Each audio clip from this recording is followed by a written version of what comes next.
오늘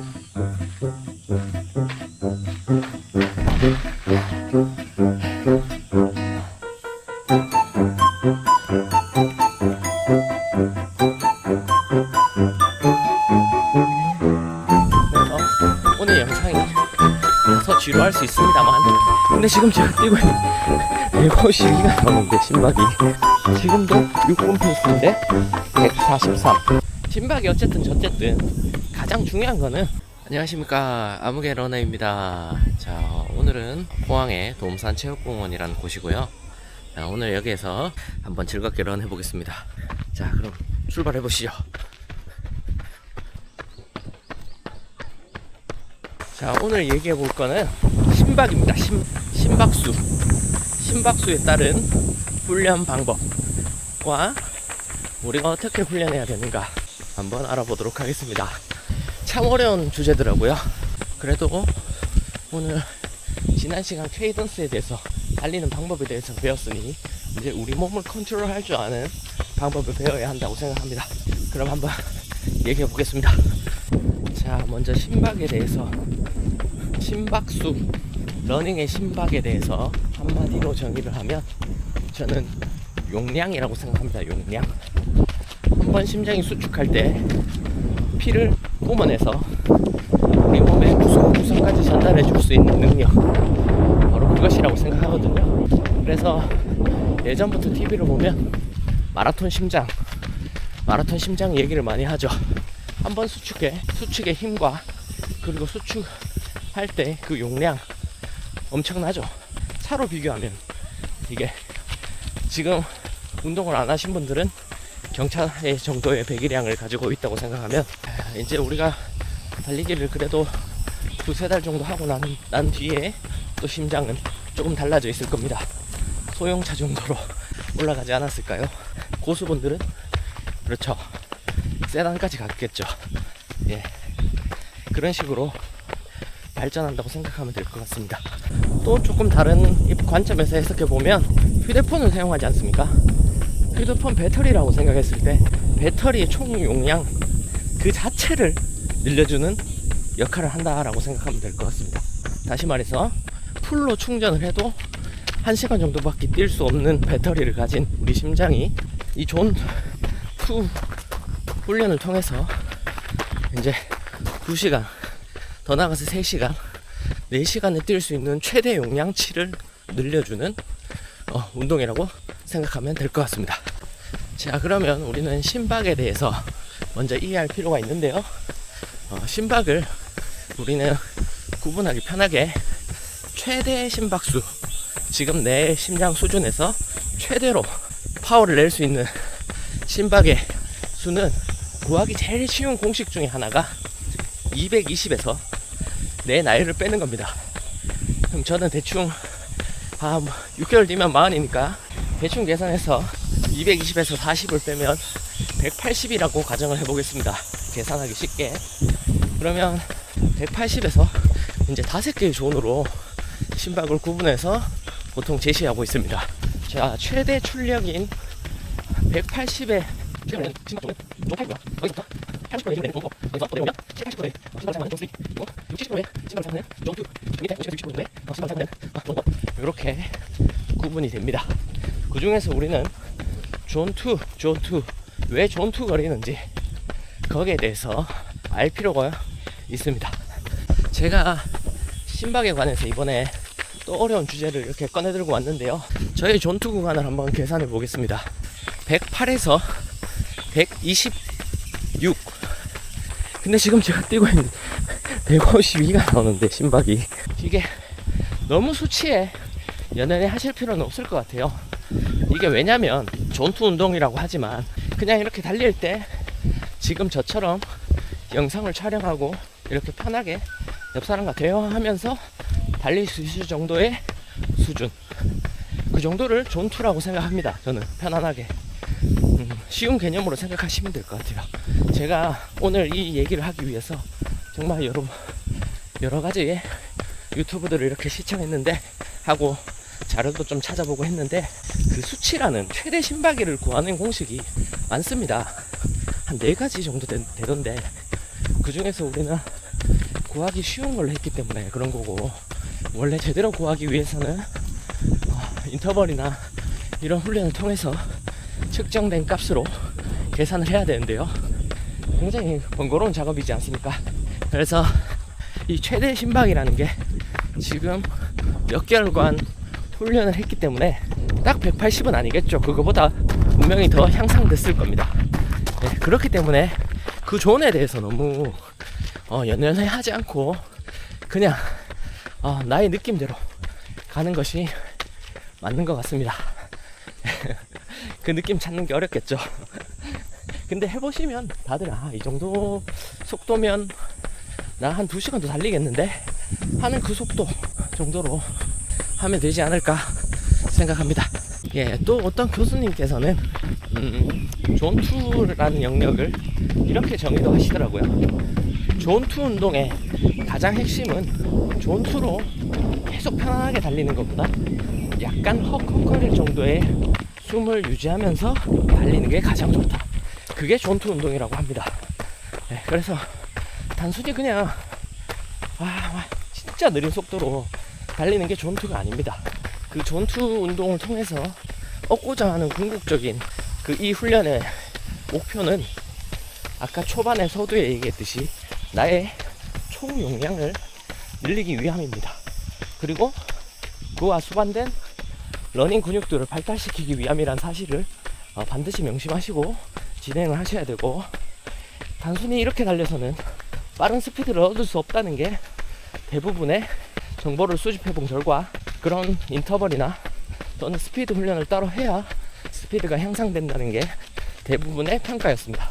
그 점을 반드시 숙지해서 일주일에 1회 정도를 추천하더라고요.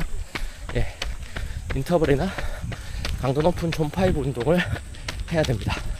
존2 운동에서 우리가 흔히 오해하고 있는 것 중에 가장 고쳐야 될 것 첫 번째가 바로 너무 천천히 달리지 않기입니다. 살짝 간당간당 할 정도로 그 스피드를 유지하면서 달려야 된다. 그래야 더욱 효과가 증대된다는 겁니다.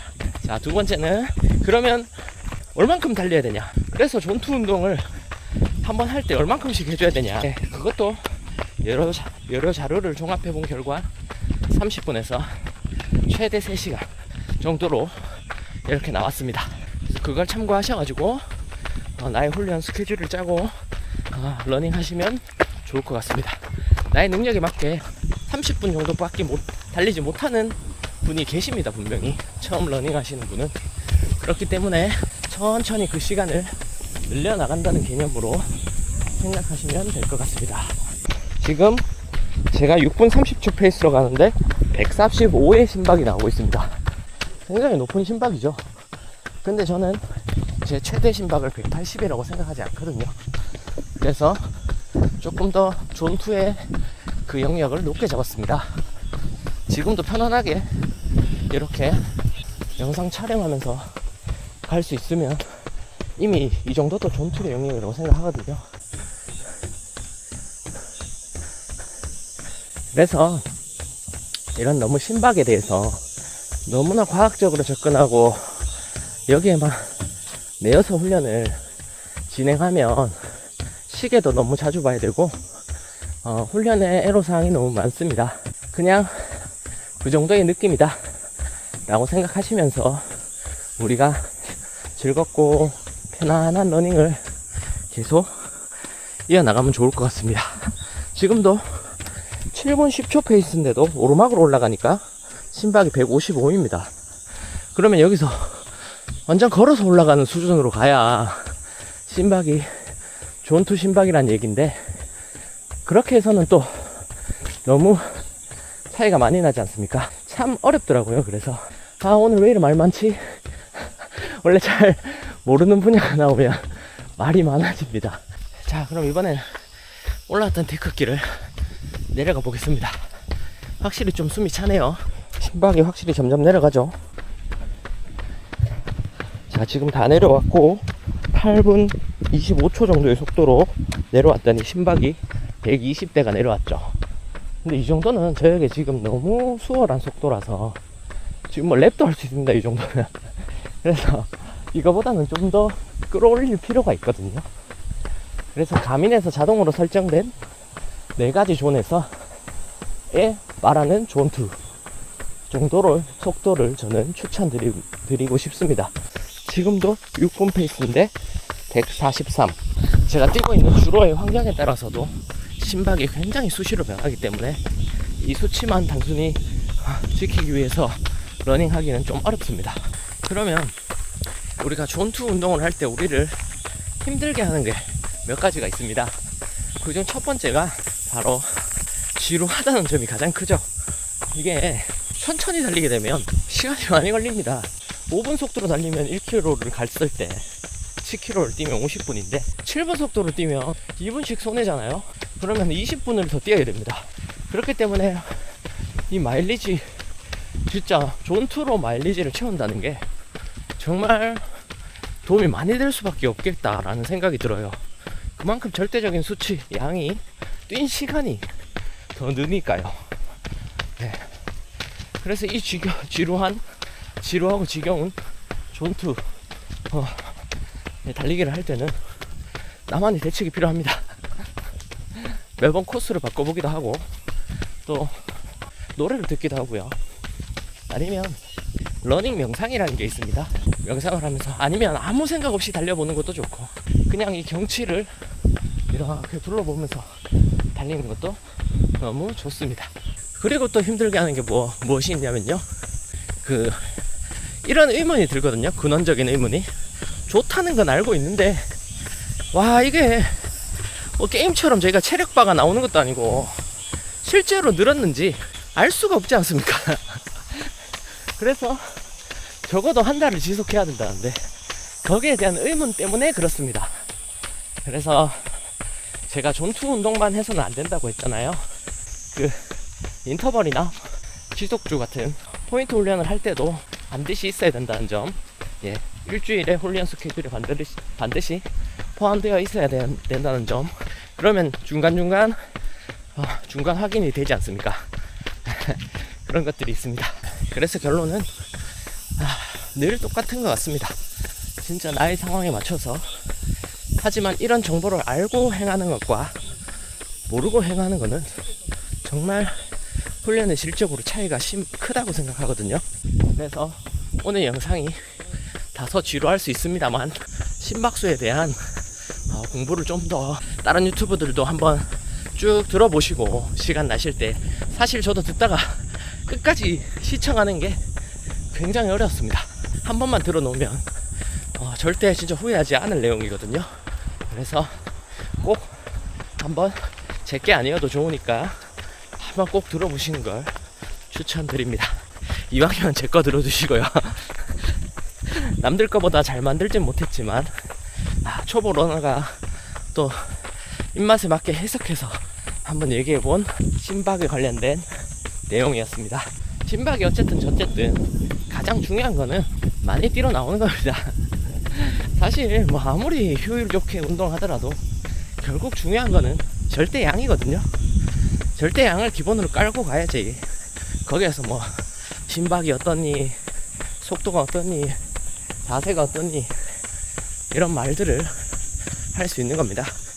그래서 기본적인 이런 러닝의 총량, 그거는 반드시 많이 가져가셨으면 좋겠다. 저도 그걸 위해서 지금 열심히 뛰러 나오고 유튜브를 찍고 있다. 우리 같이 이렇게 제 영상 한 번씩 볼 때 자극받아서 또 뛰러 나가시고, 좀 빠른 걸음도 좋거든요. 운동을 안 하신 분은 빠른 걸음으로 하면 그게 존2라고 합니다. 그 정도니까 거기서부터 일단 나가는 것부터 시작입니다. 우리 모두 또 7, 8월에 덥지만 그 더위를 잘 슬기롭게 이용하고 또 피해가면서 즐겁게 마일리지 쌓는 7월, 8월이 되었으면 좋겠습니다. 오늘도 어떻게 좀 도움이 되셨는지 모르겠습니다. 이상 아무개 러너였습니다. 감사합니다.